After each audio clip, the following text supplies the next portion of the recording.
دنیا کی کوئی طاقت اللہ کی طاقت کے مقابلے میں کچھ بھی نہیں۔ اے مسلمانوں یاد رکھو، یہود و نصارہ کی طاقت ایک مومن کے مقابلے میں کچھ بھی نہیں۔ قرآن کہتا ہے، اور اس قرآنی آیات کا کے اوپر ہمیں اعتبار ہونا چاہیے۔ قرآن کہتا ہے ان تصبروا وتتقوا، اگر تم صبر سے کام لو گے، تقوی اور پرہیزگار والے بنو گے، تو پھر تمہیں ان کی کوئی چالاکی تمہیں نقصان نہیں پہنچا سکتی۔ لا یضرکم کیدہم شیئا، ان کی کوئی تدبیر تمہیں نقصان نہیں پہنچا سکتی۔ قرآن پاک میں اللہ دوسری جگہ ارشاد فرماتا ہے وَيَمْكُرُونَ وَيَمْكُرُ اللَّهُ وَاللَّهُ خَيْرُ الْمَاكِرِينَ۔ آپ کو ذرائع ابلاغ کے ذریعے سے، چینلوں کے ذریعے سے، فیس بک کے ذریعے سے، حالات کے ذریعے سے یہ بتایا جائے گا، بار بار باور کرایا جائے گا، ڈرایا جائے گا کہ دنیا والے تدبیریں کر رہے ہیں، پلاننگ کر رہے ہیں، اب ان کا یہ ارادہ ہے، اب ان کا یہ ارادہ ہے۔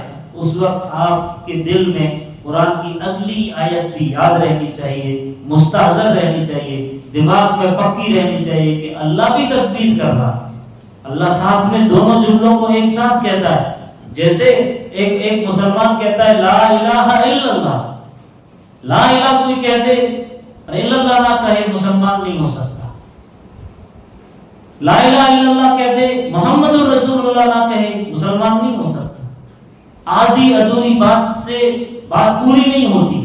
ایسے ہی ہے یہ جملہ وَيَمْكُرُونَ وَيَمْكُرُونَ، یہ سب پلاننگ کر رہے ہیں، لیکن ساتھ میں آگے یہ بھی آیت ہے وَيَمْكُرُ اللَّهُ، اللہ بھی تدبیر کر رہا ہے، اللہ بھی پلاننگ کر رہا ہے، اور اللہ بہترین پلاننگ کرتا ہے، اللہ بہترین تدبیر کرتا ہے۔ اللہ کی تدبیر کے مقابلے میں ان کی ساری تدبیریں ہیچ ہیں۔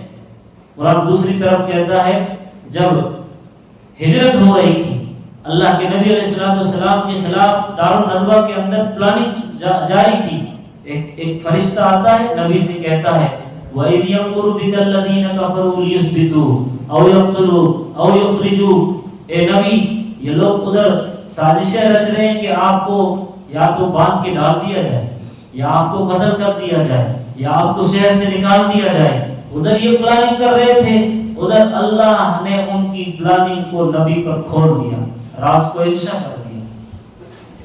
یہ ساری آیات ہمارے سامنے ہیں۔ اسی طریقے سے قرآن پاک میں اللہ تبارک و تعالیٰ نے جو میں نے خطبے میں آیت پڑھی تھی، اس میں یہ ارشاد فرماتا ہے فَاصْدَعْ بِمَا تُؤْمَرُ وَأَعْرِضْ عَنِ الْمُشْرِكِينَ۔ اے مسلمانوں تم تین کام کرتے رہو، اللہ ان سے نپٹے گا۔ پہلا کام دعوت و توحید کا کام، دعوت و اصلاح کا کام، سماج سدھار کا کام، انسانیت کے پیغام کا کام، بھوکوں کو کھانا کھلانے کا کام، غریبوں کی دیکھ ریکھ کرنے کا کام، ہر بھائی سے ہر پڑوسی سے خیر خواہی والا جذبہ پیدا کرنے کا کام۔ یہ جتنے بھی کام ہیں، یہ جتنے بھی کام ہیں جو انسانیت کو مو لیتی ہے، جو انسانیت کو قریب کرتی ہے، ایک انسان کو دوسرے انسان سے جوڑتی ہے، یہ سارا مفہوم ہے اس دعوت کے کام میں۔ دعوت کے کام میں صرف نماز کی طرف بلانا نہیں ہے، دعوت کے کام میں صرف قرآن کی طرف بلانا نہیں ہے، دعوت بلانا، ہر دعوت کہتے ہیں بلانے کو، ہر اس خیر کے کام کی طرف بلائیے جو خیر کا کام انسانوں کے لیے بھلا ہو، انسانوں کو جو اچھا لگتا ہو، جس سے انسان کا دل آپ کی طرف کھنچتا ہو، وہ سارے کام دعوت کے۔ تو قرآن کہتا ہے فَاصْدَعْ بِمَا تُؤْمَرُ، جو حکم دیا جا رہا ہے وہ دعوت والا کام کیجیے، مشرکوں سے اعراض کیجیے، الجھے مت، بحث و مباحثہ نہ کرے، مناظرہ مت کرو، جھگڑے مت کرو، بحث نہ کرو، الجھو مت۔ اِنَّا كَفَيْنَاكَ الْمُسْتَهْزِئِينَ، آپ الجھ کے، اگر آپ نہ الجھ کر کے، نظر انداز کر کے، معاف کر کے آگے بڑھتے رہیں گے، اللہ فرماتا ہے پھر جو پیچھے سے مذاق اڑائے گا، جو پتھر مارے گا، جو آپ کو ستائے گا، ایسے لوگوں سے ہم نبٹ لیں گے۔ اِنَّا كَفَيْنَاكَ الْمُسْتَهْزِئِينَ۔ اللہ تبارک و تعالیٰ قرآن پاک میں ایک بات یہ بھی ارشاد فرماتا ہے جتنے بھی اسلام کے دشمن ہیں وہ سب کمزور ہیں۔ قرآن پاک کی آیت دیکھیے فَقَاتِلُوا أَوْلِيَاءَ الشَّيْطَانِ إِنَّ كَيْدَ الشَّيْطَانِ كَانَ ضَعِيفًا۔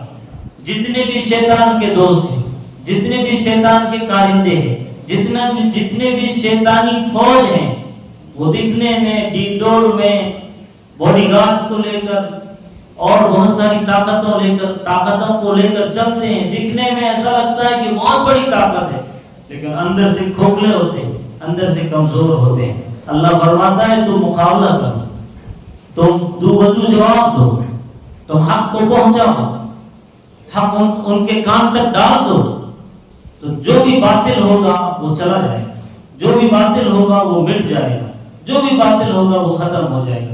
جو بھی شیطان کے آلائے کار ہے سب کو بنا ہونا ہے۔ قرآن پاک میں اللہ فرماتا ہے قل جاء الحق وزهق الباطل، جب حق آتا ہے باطل اپنی موت مر جاتا ہے۔